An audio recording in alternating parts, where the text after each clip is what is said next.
Hello, subscribers and viewers. Today I'll be reacting to the very first episode of Yatcana Island. As you know, it was deleted a few years back, so I wasn't able to watch it. I don't know why I wasn't able to watch it when it was still up. I haven't, but it's been recently re-uploaded to YouTube by Dino Man. And just a heads up, I'm not trying to be so hard on Dino Man, I'm just giving my thoughts. I'm not trying to be mean, okay? So sometimes honesty might seem like being mean to someone. So I hope it's as good as a lot of people say it is, because I've seen KikiZilla 101's reaction to the trailer of season 2. So when I get to season 2, hopefully it's as good as the trailer is. So let's get started. What's this? Huh? I've never seen this intro. Eric Bay. Ooh. I wonder what they used to. Oh. Here we are on Yatcana Island, an island in the Indian Ocean that is the only place on Earth that preserves some of the prehistoric world that was lost everywhere else on Earth. We are currently in the giant redwood forest on the southern side of the island. And here we see a river with many modern-day herbivores around it. A wild boar is running around in the thick moss.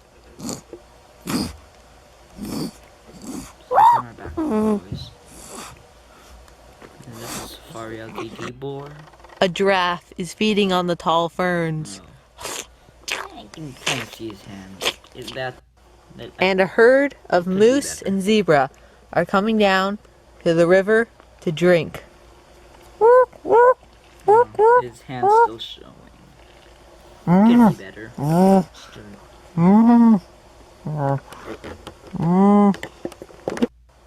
And what about the prehistoric animals?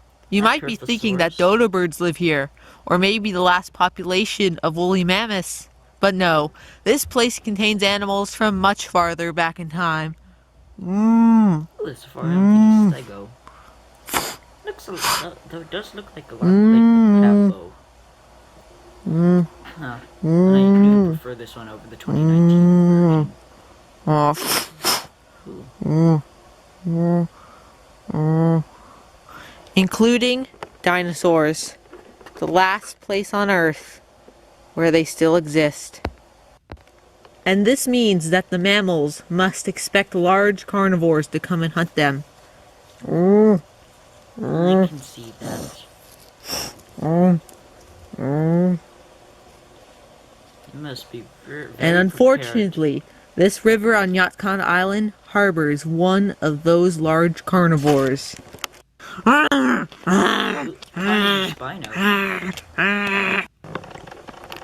I don't really like the use of ketchup for blood.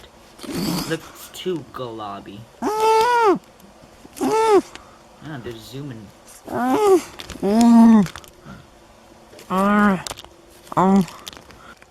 This is a Spinosaurus aegyptigus. At 50 feet long, she is the largest carnivore on the island.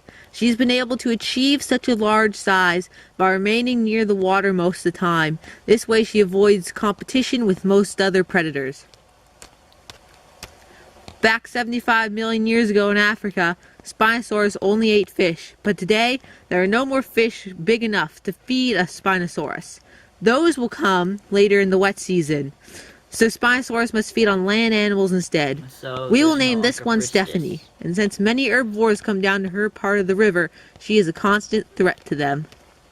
But why? Why can't they just use like another The herbivores move off.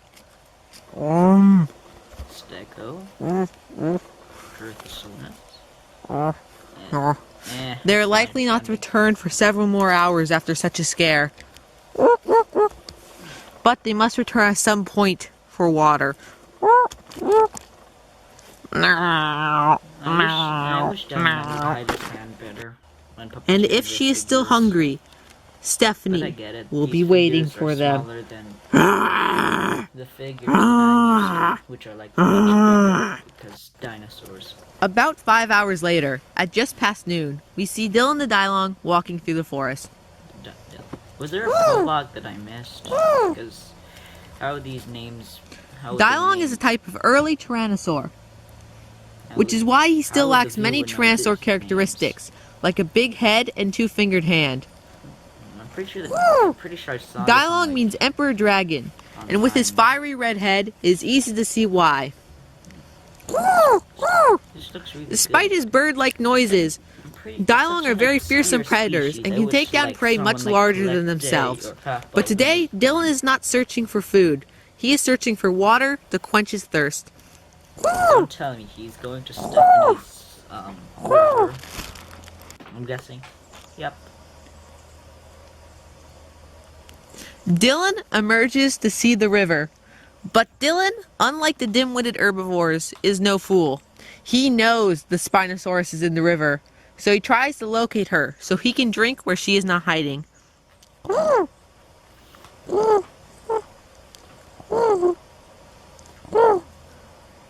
But despite his best efforts, he cannot locate her. Stephanie is just too good at hiding. Okay. I would expect the large predator like Spinosaurus to be a little worse at hiding. Dylan moves closer and soon notices something. The blood from the moose from earlier today. Like I said, ketchup for blood. Dylan takes this as a sign and goes to drink from another part of the river. Yeah, I don't really like ketchup as blood. Even though it is harder to reach, Dylan moves to a shallower part of the river where it'd be harder for Spinosaurus to sneak up on him.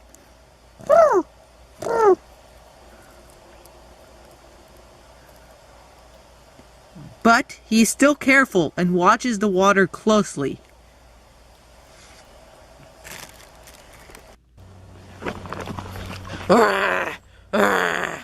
But Stephanie is not in the water. Oh, so that's why she was so good at hiding. She was in the water. Oh,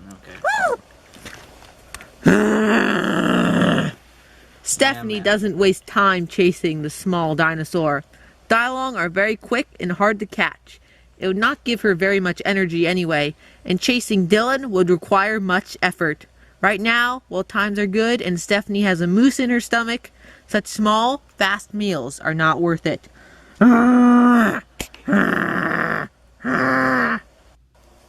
Deeper in the forest, we see Cedric stalking around for prey. Like I said, how would the viewer know these names? Cedric is a Postosuchus, an archosaur that is closely related to modern-day crocodiles. But unlike crocodiles, it is completely terrestrial. It is also semi-quadrupedal, being able to walk on two legs as well as all fours. It is one of the most ancient animals on the island, dating back to as far back as the early Jurassic period, almost 250 million years ago.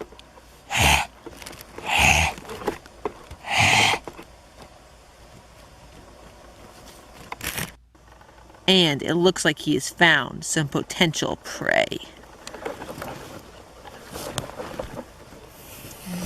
In the group, a Hypocosaurus looks injured. I've never seen this figure. Is it like the old safari figure? It's a perfect meal. Like he just has to get closer. It seems to be a Hypocosaurus. But before he can, a pair of white-tailed deer spot him.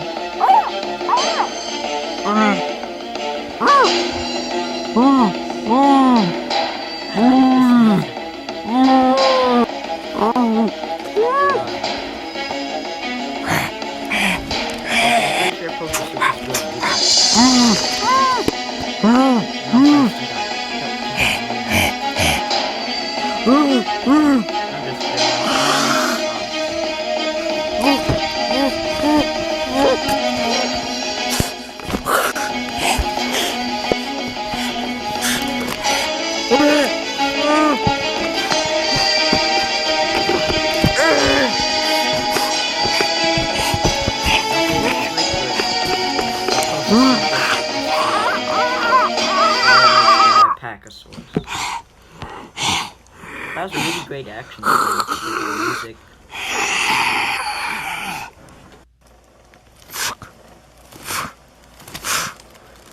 Doesn't even. How peculiar. Instead of eating his kill on the spot, he seems to be dragging it farther into the forest. I wonder where he could be going. No offense, but it doesn't look like it's Near the end of the day, at about 5 o'clock, we see Dylan the Dylong walking through the forest. Also, Dylan, Dylan last ate 2 days ago, and because of his small size, he does not need much food. But he does not want to wait for starvation to kick in before he gets some. Dylan, I'm pretty sure Dylan was the name of the Dilophosaurus from Galapagos 605 prehistoric. I'm pretty sure it was like the first. Then Dylan smells dinosaur something. Nature show, but yeah, pretty sure the most famous was Dinosaur Island. However, It is the Hypocosaurus that Cedric killed earlier. pretty sure not even Dino Tube. Pretty sure even some non-Dino Tubers would Dylan recognize is that normally name. cautious before approaching another creature's kill, but this time he seems to ignore that and moves right in. No, you fool. It's a mistake, isn't But it? this might have been a mistake. Rex. Or is that This Earth? is Kristen the Lythronax. Then Lythronax is a more advanced tyrannosaur than Dylong, feathers, duh. but not quite at Tyrannosaurus rex levels yet. Kristen is 16 years old, and this puts her right in her prime, between young and inexperienced and old and weak. This makes her an unforgivable hunter, but she cannot resist a fresh kill when she gets one.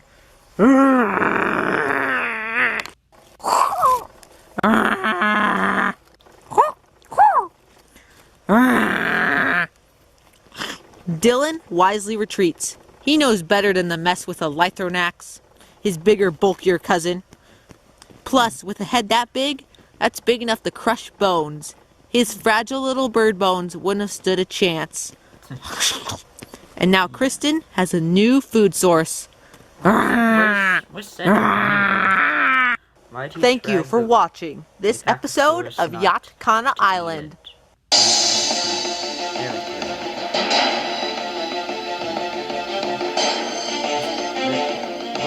eat it?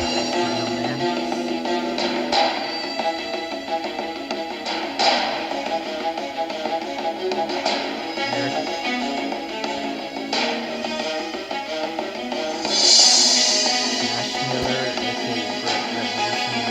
go. What did he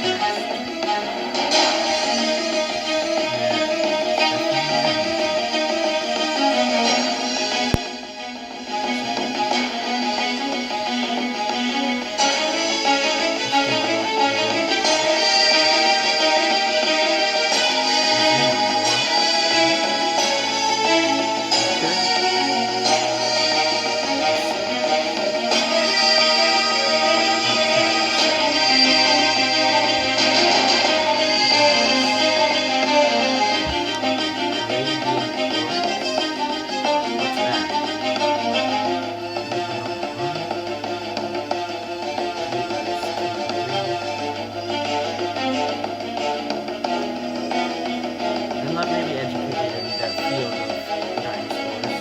I mean, animals. I'm educated in the field of dinosaurs. Okay. What's that like?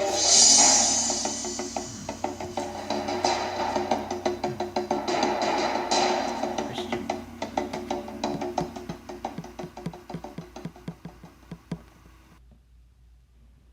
No, I'm not gonna do that yet. So that was a really well put together episode. I can see why this was really well received 3 years ago. Really, it's really good. Wow.